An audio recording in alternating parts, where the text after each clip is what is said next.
Well, hello there. Welcome back to Arena Hacks. I'm Kyle Wagner. Today, I'm going to be adding to the Beginner's Guide playlist with this video. The reason I'm doing that is because I created another budget-friendly deck that I built from the ground up, although it mostly is just a modification of the life skills deck that is given to you in the challenge where you do receive 5 free decks. So today, we're going to be looking at that. I already rotated or swapped this challenge right here. I can't remember what it was before, cast creature spells, I think, and it was for 500 gold, so I swapped this. And now we get white or black, which is perfect. That's the deck we're going to be using today, is all white and black spells, and stuff like that.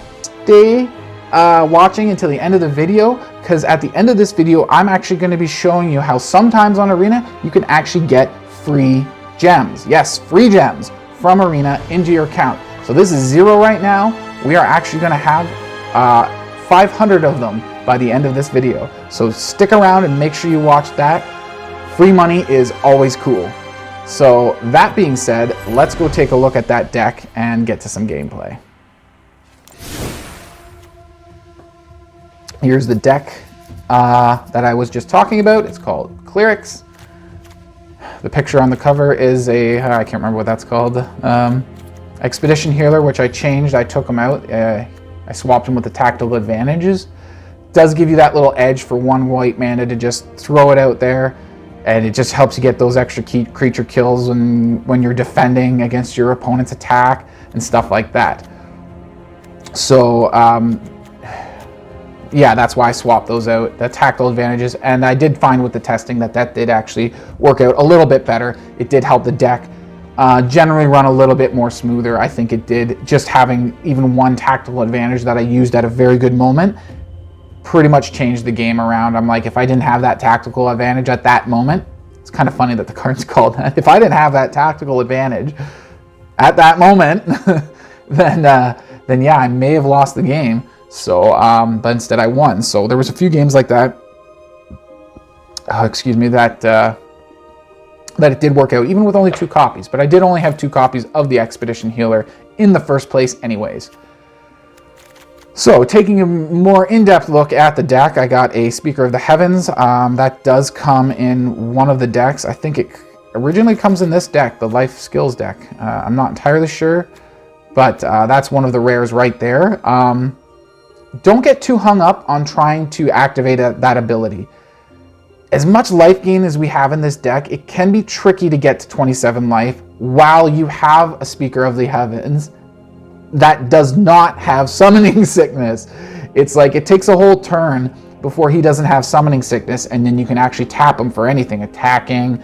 Actually, he doesn't tap to attack because he's got Vigilance, but for most creatures for attacking or using the ability like that, you can't have Summoning Sickness. It takes a whole turn to lose Summoning Sickness, and being a mana cost only 1, and only being a 1/1, he's very easy for some weak burn spells and all kinds of stuff like that to just take him out. That's not a big deal. Don't worry about it too much. Like I said, it is rare that you do get to activate his ability all that much anyways. So really, this guy is great for scaring the pants off your opponent, is what this guy is good for. Maybe that came out a little dirtier than it was supposed to, but this guy, he freaks out your opponent. I've seen it a lot before. They prioritize their removal to get rid of this guy as fast as possible. So that's how he works out really good there. Tactical advantage, I've already explained, has to be targeted on a blocking or blocked creature that you control. So it does have a lot of limitations, but it does come good in combat, and for only 1 mana, it's pretty awesome. Griffinary, this is a life gain deck. There's going to be several moments when we are easily able to gain 3 life or more per turn. Sometimes even during our opponent's turn, and we'll get to that in just a few seconds here. Sometimes it does get hung up on the battlefield where we're not gaining 3 life a turn, and that kind of sucks, but it doesn't happen too often. Hallowed Priest.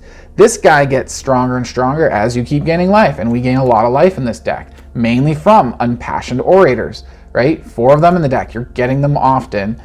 Every time you get another creature, and they're mostly creatures in this deck, every time you get a creature, you're gaining another life.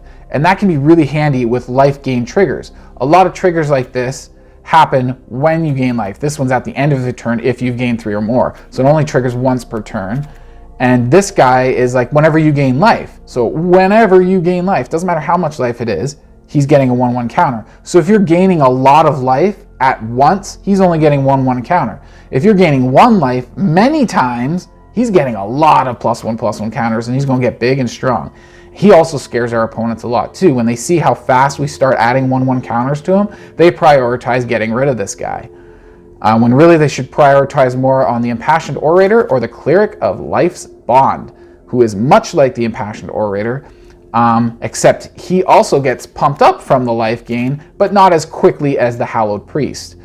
He can only get 1 counter, 1 +1/+1 counter per turn. If you read that bottom half there, it's when you regain life for the first time each turn. So if you gain life during your opponent's turn, you can get a +1/+1 counter on him, and then another +1 counter on him when it's your turn. So if you gain life when it's your opponent's turn and your turn, you're getting 2 counters for every full cycle around. So yeah, not as fast as this guy, but he does help synergize with the life gain, because almost everybody in here is a Cleric, except for a few near the end. So every time you play a Cleric, you're gaining that life. It's almost as good as the Impassioned Orator's life gain. That you gain a life every time you play any creature, you gain a life. So it's a little more limited, but we have a lot of Clerics in this deck. Why I named it Clerics? So he works really good as like, he's kind of a split. He's an Impassioned Orator and a Hallowed Priest all in one creature. Pretty cool. 2 mana for that guy. Not bad at all. So we, before we skip to him, we left off at a Impassioned Orator. So we got Eliminate here, 2 of them, 2 Heartless Acts. I'm pretty sure you guys will have the Heartless Act. I'm not sure what deck it does come into, but I'm pretty sure you should have that one. If you don't, it is only an uncommon, so it will take an extra couple uncommon wild cards to use. The main reason why I went 2 of each of these is mainly just because that's all I had in this account was 2 of each of these. I'd rather go 4 of only 1 of them. I'd probably take Heartless Act over the Eliminate, because removing up to 3 counters if a creature's got ++1 counters on it can work kind of like a combat trick. If your creature's almost strong enough to kill your opponent and your opponent's creature, and you attack your opponent says, I'm going to block, you block, it's not quite strong enough to kill it, and your opponent's killer will kill your creature, you actually remove 3 counters from it, all of a sudden it changes that whole thing around. It's kind of like a +3/+3 boost to your creature to allow your creature to kill your opponent's creature and not die itself. So that removing counters can be good that way. And the destroy target creature with no counters on it can be a little hassle if your opponent has a lot of +1/+1 counters on their creatures. It makes it hard to kill them then with this card. However, when your opponents play really big creatures that don't have +1/+1 counters on it, 2 mana, a big old Elder Gargrath, bye-bye. Big Titanith Rex or Gigantosaurus, huge 10/10s, 11/11s, and bing, 2 mana, you're dead. Just like that, because they don't have counters on them. So that's really effective there too. Watch out for ability counters too. They are a counter and they do count as a counter. So if they have a lifelink counter or first strike counter or vigilance counter, again, you're not going to be able to kill them. Unexpected Fangs, again, and much like a combat trick, it does give a permanent +1/+1 counter, so it's a permanent boost, plus it gives a lifelink counter, which is permanent lifelink. 3 of them, I'd almost say you might want to go 4 of them, but I don't know what to take out for the 4th one. Maybe a Griffinary, because I do find they don't perform quite often as well as I'd like them to. I don't know, maybe, because they do go together really well too. You put an Unexpected Fangs on anything like Marauding Blight-Priest with a 3/2, now you're gaining 3 life. Actually, you're getting 4 life because you're putting a +1/+1 counter on it as well. So now it's going to be a 4/3. You do it, you tackle a bunch of creatures, your opponent blocks something. Let's say he doesn't block this guy. This has happened in a game. And at instant speed, I cast Unexpected Fangs, giving him lifelink. I gain 4 life. My Griffinary at the end of turn, if I have 2 of them, I get 2 Griffins. If I have 1, I get 1, but I'm still, because of that life gain, I'm still getting it. So it's like that Unexpected Fangs at instant speed actually does really work really well in this deck. It comes handy. You often want to wait until your opponent chooses who he's blocking and stuff like that. Sometimes you can protect a creature with it. If that +1/+1 counter is enough to save your creature, now you're saving your creature, killing your opponent's creature, and you're gaining life, and you're getting a Griffin token. So things can get out of control if your opponents don't have a lot of removal and do let a lot of your stuff stay on the battlefield. Cleric of Life's Bond I've already went over. Banishing Light, that's just more removal on top of these eliminates. Tactile Advantage and Unexpected Fangs. Unexpected Fangs, not so much as removal. Tactical advantage a little bit more because it gives a bigger boost. So it helps your creatures survive combat, which is like a sort of a makeshift removal for when your creatures are in combat. You can kind of remove your opponent's creatures in that way. Banishing Light is just, I did it because you can target anything non-land. Any permanent that's non-land, it's exiled. Hopefully your opponent can't zap your Banishing Light, because once they do, they get their stuff back. So, yeah. That's that one. Marauding Blight-Priest. It's guys like this and the Indulging Patrician that really, actually that's what I should switch for the Griffinary. Because I usually prefer doing the damage than getting Griffins. But then again, I don't know. These guys are really what end the game for you and just allow you to win, because you're gaining all this little life. And same thing here. It's like the same as the Hallowed Priest. Whenever you gain life, doesn't matter how much life, it's just one, your opponent loses one life. So all these gain one life here, gain one life here. You're hitting those triggers like crazy. You're gaining one life, one life, one life, one life. You're gaining a lot of life, and you're also draining your opponent for a lot of life. You're pumping up your Hallowed Priest for a lot. Unfortunately, not your Clerics, because it's only once per turn, but, you know, a lot of these guys get pumped up really quickly. This guy doesn't get pumped up. He just kills your opponent for you, drains their life for you. Veto does the same thing. It's a little more amped up, because if you do gain 3 life all at once, you do put a Unexpected Fangs on something, anything, that has more than 1 power.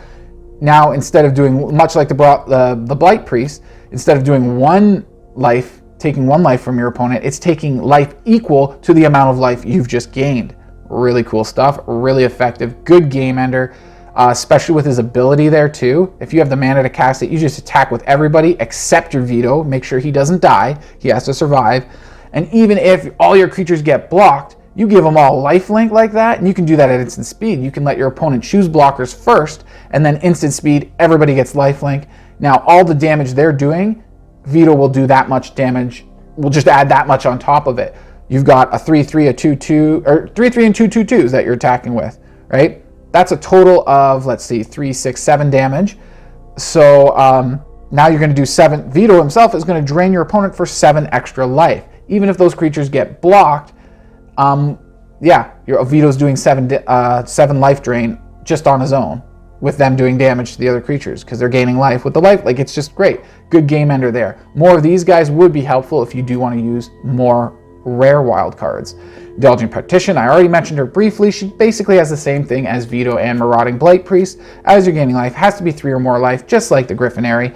But yeah, then your opponent loses 3 life at the end of turn. So when you gain a lot of life in a turn, which can happen sometimes, you've got an Impassioned Orator and a Clerics of Life Bond, and you got this on the battlefield. You play like 1 Cleric. Now you're gaining 1 from the Orator, 1 from the this guy. That's 2 life just for playing 1 Cleric. And then you attack with your flying 1/4 lifelink. That's another life, and boom, there's your 3 life. Now you get 3 damage. Get a Griffin if you have a Griffinary out. Really cool stuff there. And then Luminous Broodmoth, I know, is in one of the pre-constructed decks. Same with Veto.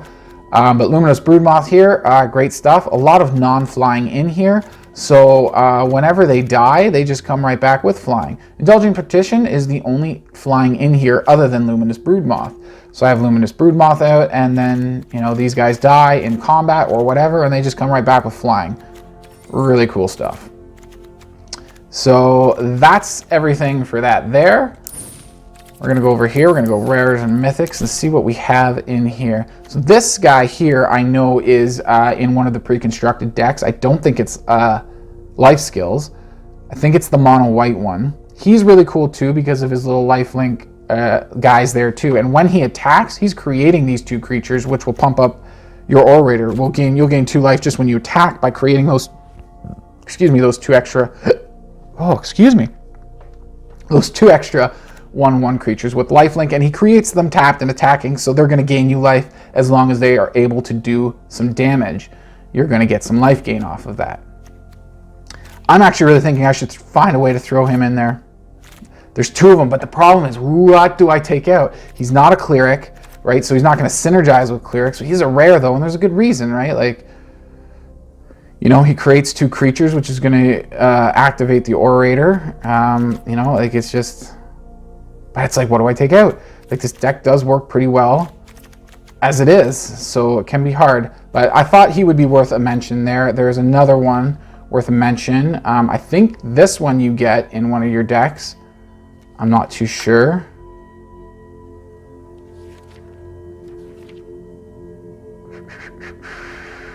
Okay. So yeah, they're really good. A +1/+1 counter every turn. This guy, the hard thing is because I find even, it's a really low curve and I have 23 lands in this deck, but I find even that I struggle to get even just 4 lands out. So that's the reason I don't have him in here. But again, that's worth a mention because Luminous Broodmoth doesn't trigger him and the Blight-Priests do not trigger him. Every other creature in this deck will trigger this guy. Life gain, card draw, awesome stuff. It's just I can't see him ever being played in this deck because he's just such high mana. And I already struggle enough, which is weird. Like at 23 lands, I shouldn't, it's just really low mana cost. Like look at this. It used to all be just 2s and 3s. That's when I had no rares and stuff in there, but I added those tactical advantages, plus the Speaker of Heavens, so that's where the 3 1-drops are, and the 1 4-drop is the Luminous Broodmoth. But when like I said earlier, I originally had this deck entirely commons and uncommons, Artisan, I'll just call it Artisan, it's easier. Had it entirely Artisan. It had like a whole bunch of 2-drops, and then like 12 or 13. Yeah, this was like, yes, I don't know, somewhere around between 12 and 14. And this one was around 22 to 25 or 4 or something like that. And that's it. It's just these 2 bars on 2s and 3s. And I'm still having trouble with 23 lands, still having trouble with mana. How does that make sense? But I digress. Here's one of the guys I wanted to mention here. You do have a lot of 2-drops, as we were just looking at. You do have the 1 Speaker of the Heavens, and then a whole bunch of 2s and 3s. You only got 1. Oh wait, yeah, 3. He only brings 2 or less out of the graveyard. Yes, okay. So all of your 3. So all these 22, 20, yeah. Well, a lot of these aren't permanents though. They have to be permanents. So, but yeah, and your 2-drops. So he can't bring any of these out of the graveyard. He can bring Cleric of Life Bond out of the graveyard. Hey, that's not a permanent, not a permanent, not a permanent. These guys he can bring out of the graveyard. He can bring this guy out of the graveyard. He can bring Griffonaries. If your opponent destroys your Griffonary, you can just play it on your next turn. You just play your Loris if you don't have them already, or if you haven't played them already, you play them. That's 3 mana, an extra 2 mana. Now you pull your Griffonary out of your graveyard and put it right back on the battlefield. Away we go. Stuff like that's not a permanent. I already mentioned the Speaker of Heaven, so I thought he'd be a bit of a mention here as well. Loris, he could be pretty brutal in a deck like this. If you have him, I'm not sure if you have this guy in any of your decks. If you do, he's worth a mention as well. A lot of the triggers on these creatures, you know, a lot of these creatures you're using for their abilities, and a lot of them, like a Hallowed Priest and the Cleric of Life's Bond, like he brings them back as a 1/1. You have to exile the creature, and you get a token that's a copy of it, except its power and toughness gets to reduce to 1/1. It doesn't matter. You're after their abilities mostly when you use him, and he is already a 1. This guy's already a 1/1. So, and when you gain life, you put a 1/1 counter on him. So he's literally no different, just a token instead of a card. You exile this card and get a token of it.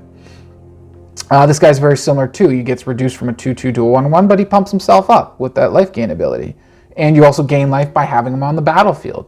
And when you make a copy of it, you're bringing a creature onto the battlefield. Just because your creature's dying, you are bringing a new creature onto the battlefield with this guy's ability. So again, much like the Luminous Broodmoth, it can be pretty brutal. Works differently. Luminous Broodmoth actually brings the creature card from your graveyard back to the battlefield and puts a flying counter on it, but it'll only work on non-flying creatures. This guy can do it to every creature, except you exile the creature card and get a copy of that creature. So if you have both your Luminous Broodmoth and your Nightmare Shepherd, and your Luminous Broodmoth dies, you can bring it back as a 1/1 copy of itself that still has that ability. So when your other creatures die that don't have flying, they come back with flying. Unfortunately, it doesn't work the other way around because he only brings back your non-flying, and Nightmare Shepherd is flying. So he won't bring your Nightmare Shepherd back, unfortunately. But still, that's a pretty good combo to have those 2 guys out there because your opponent kills your stuff and they just keep coming back. usually they'll target those guys. You get those guys out and your opponents will just target them and kill them right away. So hopefully they can stick on the battlefield a little longer, and then yeah, you can just attack recklessly, I guess, and then if your opponents block and kill your creatures, you know they're coming back with flying or coming back as copies of themselves, and maybe you're gaining life from them coming back with your Orator, and then you're draining their life and stuff like that. So you know, lots of fun shenanigans there. Murderous Rider, I'm pretty sure you guys have. Not too sure again. This guy has lifelink, destroy target creature. The only downfall is he is not a cleric. Same with this guy, he's not a cleric as well. And the Luminous Broodmoth are also not clerics. But having that extra removal, you have to pay 2 life for it. If you destroy a target creature or planeswalker, you lose 2 life. Okay, 3 mana, 2 life. But the fact that you get to cast a 3 mana, 2/3 lifelink knight, zombie knight afterwards, like, it's a pretty good deal. And you're gaining so much life anyways, that extra life doesn't really matter that you have to pay. I think that's all the rares. If you have this one, that's a good rare just to give your creatures flying, give them lots of extra power and stuff like that. A lot of these, I wouldn't even know what to trade out for. So, like, yeah, I wouldn't even know what to take out for this. So for the Knight, for the Murderous Rider, I'd probably swap one of my removals, like an Eliminate or something, and put a Murderous Rider in there. More card value because you get to play 2 different effects. You get to play an instant, and then you get to play a creature. If you're going to put in Nightmare Shepherd, I'd probably take out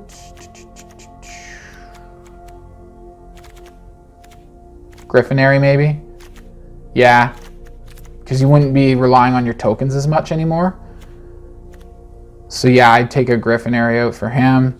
Loris, I'd probably take out another Griffinary because again, you're going to be bringing stuff out of your graveyard, and you get the 3 of them: Luminous Broodmoth, Loris. Can you imagine having 3 of those 3 guys in your deck? You're constantly, it's like your creatures never die. But you need to have more than 1 copy of each as well, and that would just start. Now we're starting to change this deck a lot, and it's no longer budget friendly when you start adding so many rares like that. But I think that's all the little extra mentions for rares I wanted to go over. I'm not going to use them because I know that you guys should have all of these cards here in your collection, minus the ones you see are missing here. I'm about to use some wild cards on there, just like I did in a previous video where I created that red burn deck. So let's unlock it here. What do we have? 4 commons and 3 uncommons. I'll cancel for now just to check our numbers. Yeah, 14 common, 12 uncommon. We're going to use 4. We're going to go down to 10 common and down to 9 uncommon. Right? Yeah, let's do it. Done. Oh, right, yeah. I was going to say, why am I not seeing our new cards? But that's because I'm not showing commons and uncommons. So these, we just unlocked a whole bunch of these, basically. So yeah, I guess that's about it for the deck overview. I know that took a little while, but there was a lot of things to explain, as well as those rares I wanted to mention, whether or not you have them. Wanted to give you my thoughts, opinions, and ideas of what cards to swap out for them. And maybe you can even go back up to 24 lands if you're struggling with that. Just take out a Griffinary and go back up to 24 lands if you are struggling with lands, as I have been from time to time. Not all, yeah. But anyways, let's get to some gameplay now, shall we? Okay, here we are. Round 1.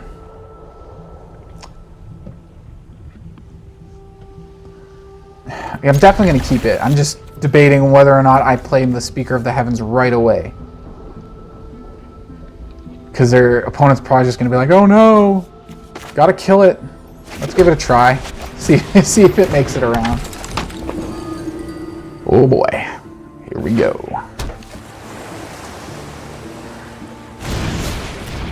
That's not cool. It's a lot of cards you just milled, you jerk. Alrighty, so let's go with this guy here. Sorry about the accent. I don't know. I just don't know. Alright, now he's gonna do something. Well, he's got only blue so far, so he can't really kill my creatures. Blue's a little bit better for the... I don't want to use a Unexpected Fangs on my Speaker of the Heavens. Ay, ay, ay, what do I do? What do I do? What do I do? Let's get the Griffinary down. It's hard to cast it, because when you cast, like, look, nothing happened. Griffinary appeared. Yeah, so it's hard to cast it, because, like, nothing happens. You have to do stuff after you cast it to get things going. So it's helpful to get the Griffinary out when you can. Then it's out of your hand, it's on the battlefield. Now you can focus more on triggering it, which is always really fun. Probably going to attack me with his flying, I'm assuming. Or he's going to bounce something, or he's going to do something jerky. Yeah, so he returns this to my hand, gets that guy a little pump up, all that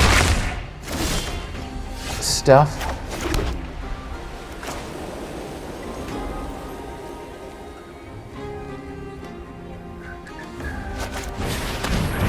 So it makes me replay that.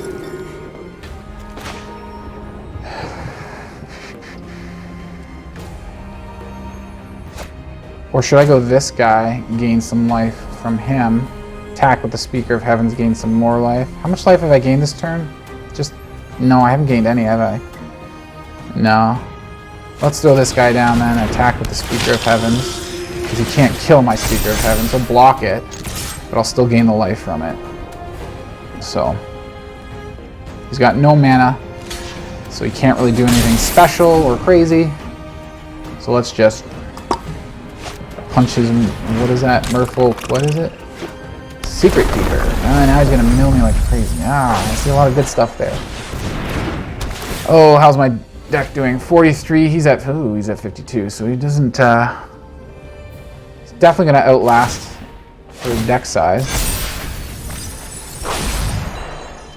So there that goes. Oh, that could be fun. I don't have enough mana to use his ability though. 1 mana shy.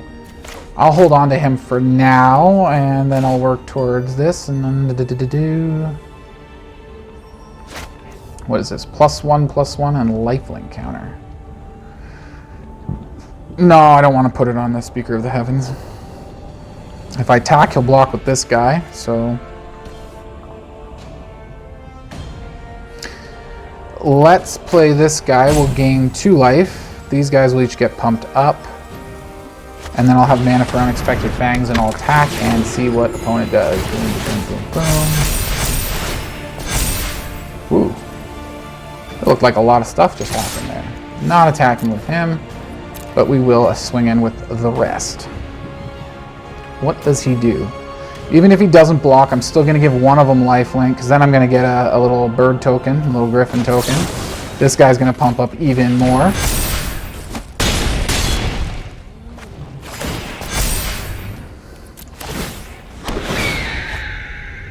Like that, see? Boom.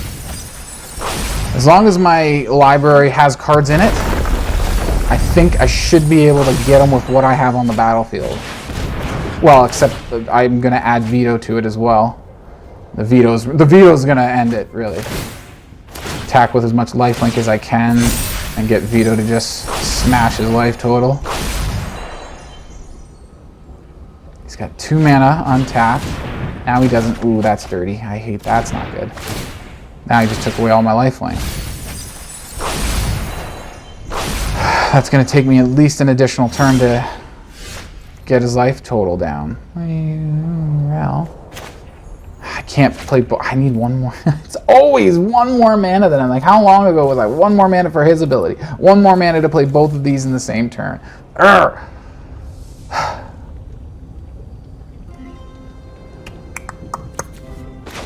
Play this guy and start building him up, or I could play this guy and start damaging his face. Oh, this guy's a cleric too, so it'll start damaging his face too.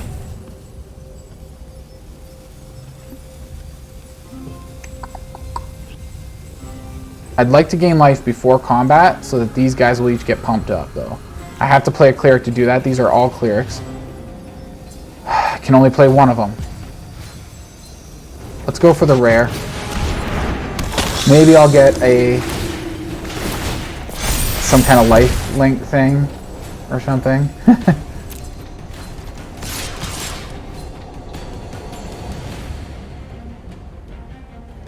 So he has to block. At least one of these 5/5s.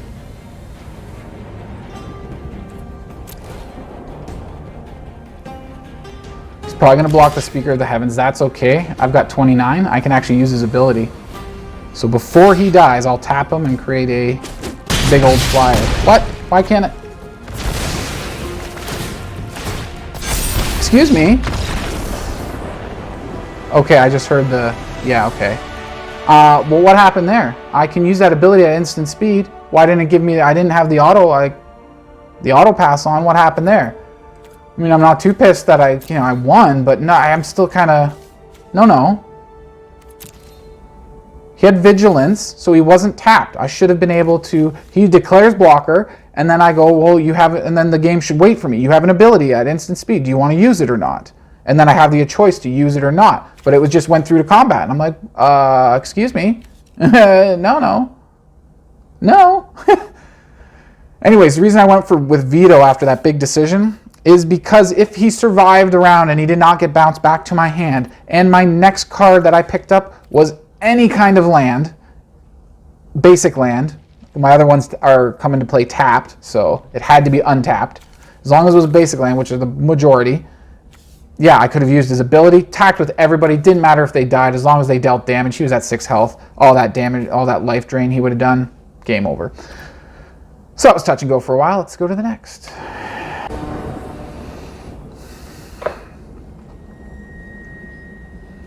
Good removal, a little bit of life gain if I get more creatures.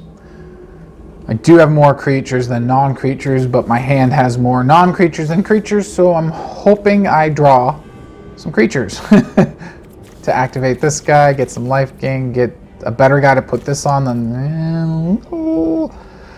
I'll do it. I'll keep it. I'd love to save this to gain life to, pump up a Hallowed Priest or something, but let's do it now. So I know I have at least 1 black mana on the field, so... He does the rare one. I have one of those in here because you should have one from one of your pre-constructed. I guess it's the life skills deck because it's the black-white deck. There we go. There's another creature besides my Orator. And I like putting the Unexpected Fangs. Having him a 4/3 is awesome. Having him with lifelink is awesomer. So I deal 4 damage to you. I gain 4 life. Then I do another loss of life to you. Haha, sucker.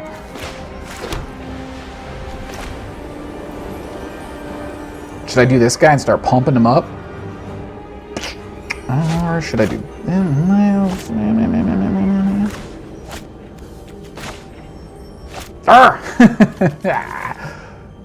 Let's go this way so I can start draining his life. He's got lifelink on that Boot Nipper. No attack, of course, because he'll kill my Orator, which is important to me right now. This almost looks like he is playing the life skills deck. I'm pretty sure life skills has the Boot Nipper in it. No, it doesn't. Does it? I don't think so. I think the Boot Nipper comes in the mono black deck that you get, one of the first 5 decks you get. Can't remember what it's called. Cold-Blooded Killers, I think. Oh, so now he gives him double lifelink. He definitely made a mistake when he misplayed to give him lifelink. Because that enchantment gives him lifelink. He should have chosen a death touch counter, then he'd have death touch and lifelink. And that would be scary. Scary for me. For sure. There's more mana. That is pretty cool. So I can play this, and then a Banishing Light? No. And still have Unexpected Fangs.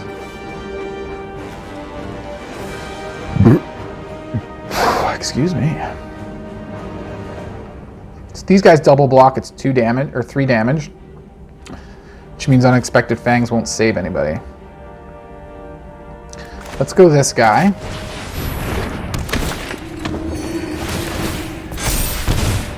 And then let's go next, attack with you. I feel like I should with the Orator. Because he's probably going to try... Well, I don't know. Let's keep the Orator out of it. Let's just go this guy. And he takes it. So do I want to put the Unexpected Fangs? Let's hold the Unexpected Fangs. Let's just let that damage go through. I could put Unexpected Fangs on the Hallowed Priest here. or maybe the Orator if it saves his life. We'll see what my opponent does. What is that name there? Waldgeist. All right, Waldgeist.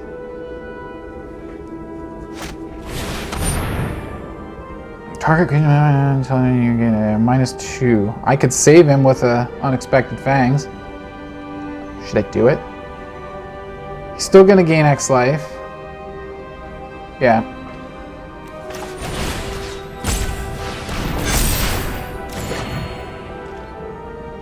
And now he's got lifelink too. He can still attack me and I'm not gonna block because I don't want to risk losing any of this.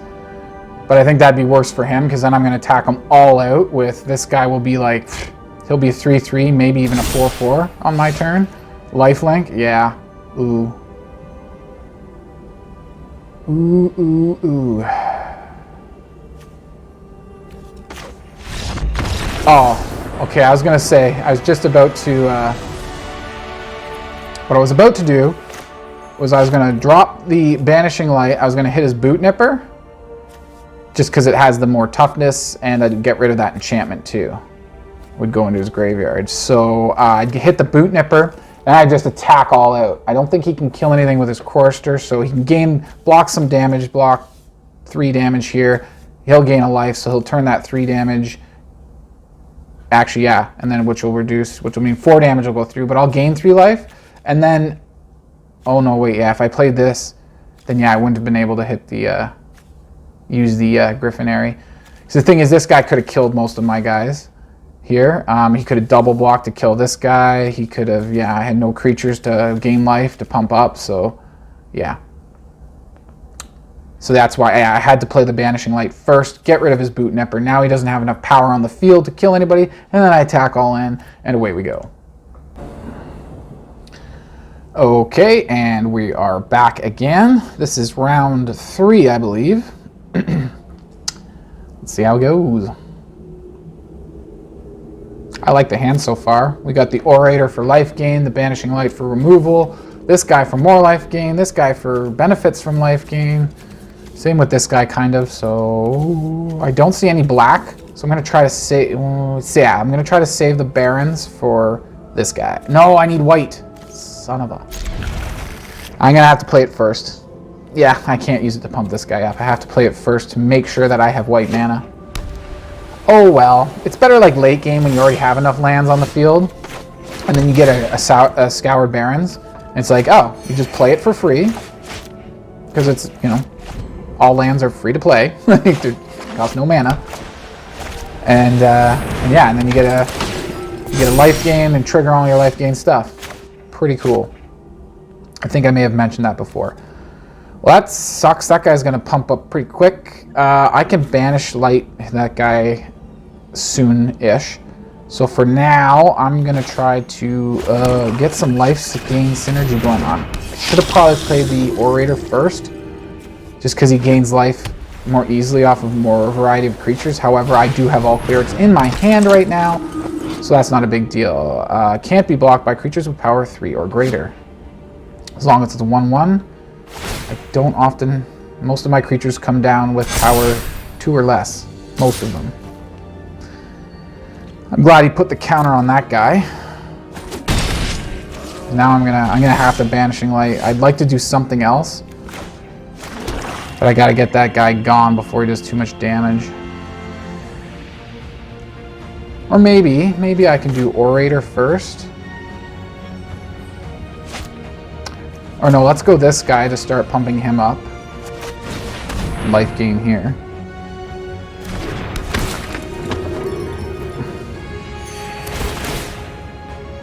So this guy only gets 1 counter per turn.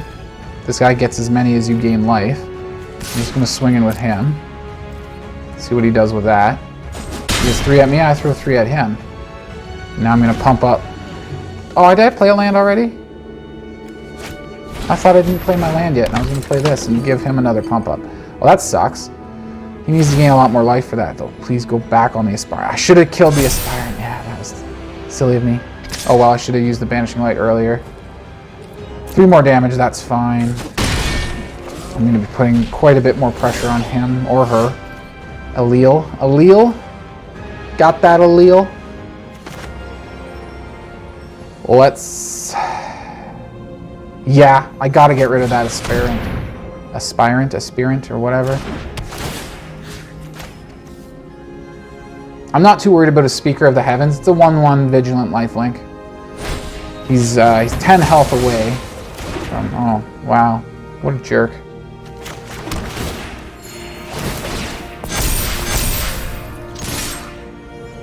He can double block and kill my guy. I'm okay with that. And he doesn't. A lot of damage. Alright. Now I'm starting to get ticked off. With all his BS. Goes for the Speaker of Heaven, of course. Everybody got lifelink? No.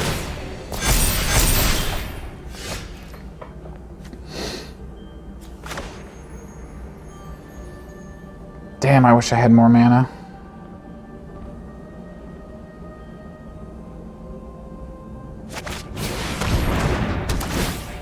What are we gonna hit? Big guy, or I want to go for that aspirant, but I gotta go for the big guy. That's just so much life gain. That's just, yeah, that's scary. Scary stuff. So I'm gonna drop this guy. These guys will get pumped up from some life gain, and then I'll swing all in.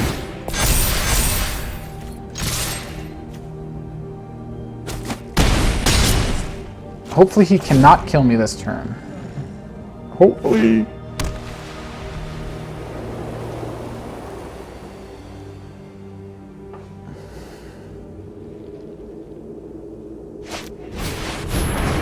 Oh man, how many vigilance? 2. So he's gonna gain 2 life. Because he's got the vigilance. 6 damage. He's going to gain 3 life and still have some blockers. Okay.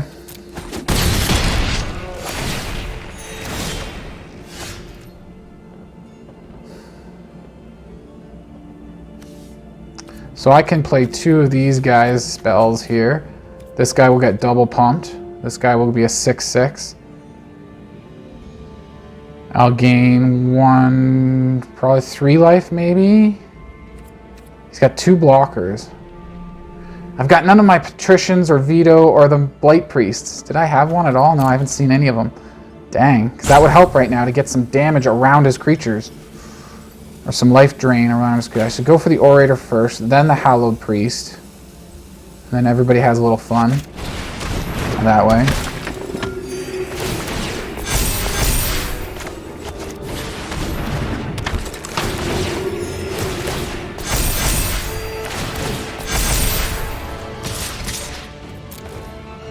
These 2 guys, the rest will stay for blockers. They're probably going to end up being chump blockers. So I'm going to have to probably lose my one guy there. That's 5 damage.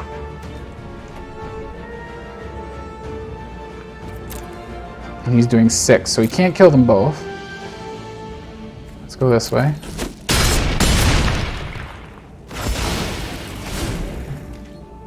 He's going to keep pumping that guy up. He's going to gain at least 1 life this turn, unless he plays another Vigilance creature, then he'll gain 2 life. 3 life if he plays 2 Vigilance creatures. We'll see what he does. Oh, or if he does that, that's pretty bad too. Very bad. Okay. 2 spells I can cast during combat. Right here. I think I just go for it all out. 2 creatures are going to get around him, which means he has to block both of these big guys. Yeah, I think that was going to work, and I think he figured that out too. He or she. Okay. I guess that about wraps it up.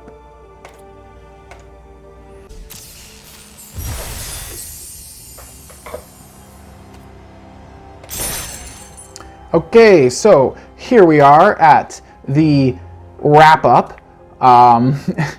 So I told you earlier that I was going to show you some free gems at the end of the video. So as promised, oh, I didn't complete this spell, these things here. Well, I did get very far, and I'm not really on that on this account anymore. I'm focusing on these things on my other account. I did swap this one. I told you about that. I'm not going to put too much pressure on completing this. I did that more for you guys in that first week when I created this account, just to show you how to complete those in the first week. But that was really hard. I almost didn't get my weekly wins or all my daily challenges on my other account because I had to go back and finish all those to keep that account up. So at this point, I don't really care about the daily challenges on this account anymore. I'll try to do them a bit here and there. But yeah, this video was mostly focused on that deck and just how to try to get those really effective decks off of the first rares that you're given. And from that, you will you'll level up in the mastery, you'll unlock more packs, you'll get more cards, and you'll be able to improve the decks further. A lot of my other videos where I use my other account, I'll be showing decks that do have a lot more rares in it. Plus, there's all kinds of other YouTubers out there where you can get all kinds of ideas with lots of rares and mythics in them. But back to what I was promising you before, let's take a look at some free gems. Here we are, right here. The daily deal. I feel like I didn't get a lot of daily deals like this when I was first doing my beginner's guide playlist there. So you click go to deals. There it is. It costs, you can buy 500 gems for 2,000 gold, or you can use 400 gems to buy the 500 gems, which means they're basically giving you 100 gems for free. Free gems right there. 100 free gems. Awesome stuff right there. If you look at one of my previous videos, I think it's one of the intro videos into this playlist, I do explain, I do a comparison of gold and gems, and I say about 1,000 gold is worth about 200 gems. So 200 or 400 gems should be about 2,000 gold. So these two values are approximately equal, right? But you see this is 500. That's why you're getting, no matter, even if you use the gold coins, you're still getting only 100 free gems. It's going to reward you 500 gems, but it's also going to subtract 2,000 gold. I would personally go for that because gold is free to get, gems are not. So this is a free, very good conversion. You can't get that by playing drafts. You can't convert at this rate. You're only getting, you can get more than 500 gems in a draft, but you're spending 5,000 gold to do it. And you will never get the 5,000 gold worth of gems in a draft. You'll come close. I think 5,000 gold, which should be about 1,000 gems. And if you get the top prize, you get 950 gems on a quick draft. If you're doing premier drafts or traditionals, you get actually a lot more if you do win all the way, but I find those are a lot more competitive than the quick drafts. So when you're starting out, especially if you're not familiar with drafts, go with the quick drafts a little bit first. It also helps to familiarize yourself with the set that you're playing if you just do a couple quick cheap drafts first and then go play against other players. So here, like I said, I always recommend the gold. Let's just click that gold. There you go. Yeah, confirm. We're going to go down to from 19 to 1735, and then we'll also have 500 gems. Boom. There it is. 1735, 500 gems. Great stuff. So if you like this episode or video, make sure you hit that subscribe button. Make sure you hit that thumbs up. I'd love to see more of you. And I'm going to keep working on some more budget decks. It takes a lot of testing, so I don't know how fast I'll be able to come out with them. But I'll get back to you with more of those. And I'll keep doing videos on my other account. So that about wraps it up for today. Cheers.